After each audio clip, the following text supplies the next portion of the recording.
दर्शक नमस्कार, गाउँ राम्रो टेलिभिजनमा सम्पूर्ण स्वागत छ। आज म हजुरहरूले यो चिटीपानी पोखरा थोक पार्ने 2 अर्घाछी पानीको धेरै नै अभाव छ। धेरै दिन भयो पानी नआएको, तपाईको 5-6 महिना भयो पानी नआएको। यसले गर्दाखेरि तपाईको हरियाली पनि सुकेको छ, हरियाली छैन। यहाँ पानी बोक्नलाई यता बाबुहरू यता सानसाना बाबुहरूले पानी बोक्नको एकदम भिडी लागेको छ। देख्न सक्नुहुन्छ यहाँ टंकी छ। लान्स त पानीको कति भिड लागेको छ यहाँ पानी बोक्नलाई। सानसाना स्कुलको अब छुट्टी भइसकेको छ, त्यही भएर पानी बोक्नको एकदम धेरै नै भिड भएको छ है। ल लान्स त पानी ल्याउँदै दुगुर्दै गरेका छन्।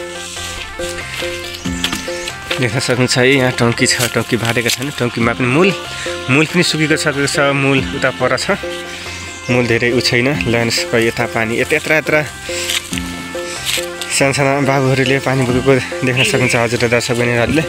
उता ठुला बाबुले एकदम ठुल्ठुला बोक्नु भएको छ। ल है दर्शक बहिनीहरू देख्न सक्नुहुन्छ अहिले पानीले धेरै नै दुःख पाएको छ गरिब किसानहरूले। कति ठाउँ उता पानी पनि छैन, खोला पनि सुकेर गएका छन्। हजुरलाई मूल पनि देखाउँदैछु मैले। दर्शक बहिनीहरू देख्न सक्नुहुन्छ तपाईँले यहाँ एउटा कुवा छ। यति यहाँ जानादेखि पुर्खोदेखि चलेको यो यहाँ पानी आउँछ। तपाईको यहाँहरू हरियाली कम भएर यहाँ रुखहरू नभएको गरेर पानी एकदम सानो छ। हेर्नुहोस् देख्न सक्नुहुन्छ है, मूल पनि सानो छ, एकदम सानो।